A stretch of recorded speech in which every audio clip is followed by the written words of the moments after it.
পরীক্ষার প্রশ্ন ফাঁস হয়েছে সেই জড়িতদের গ্রেপ্তার এবং এই পরীক্ষাকে কলঙ্কমুক্ত করা সহ ৮ দফা দাবি।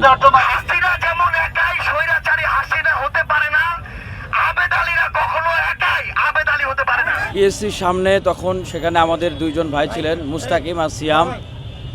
তাদের দুজনকে সেখানে আমরা দেখেছি যে আইন শৃঙ্খলা বাহিনী এবং সেনাবাহিনী তারা তাদের উপরে আক্রমণ করে পরপর দুদিন, একদিন নখ ভেঙে যায় আর একদিন হাত ভেঙে যায়, এরকম আমরা দেখেছি।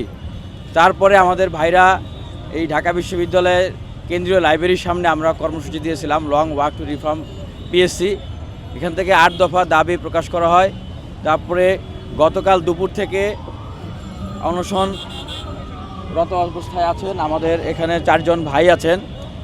শাকের আছেন রাজশাহী বিশ্ববিদ্যালয়ের, সিয়ন আছেন আমাদের বুয়েটের, তারপরে এখানে আছেন স্নেহ আমাদের ঢাকা বিশ্ববিদ্যালয়ের, আওরঙ্গজেব জগন্নাথ বিশ্ববিদ্যালয়ের।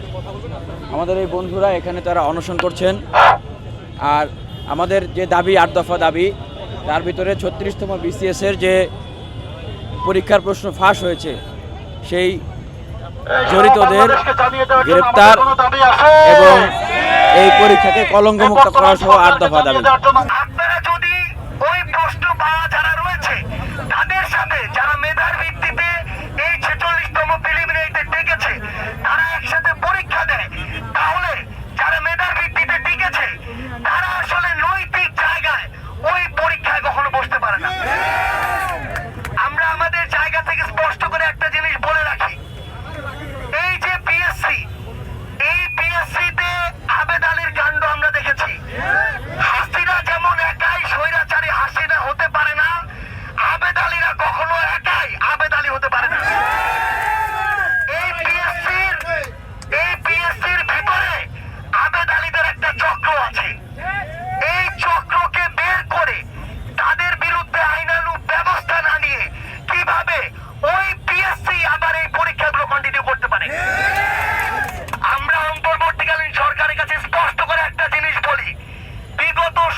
বিভিন্ন দায়িত্ব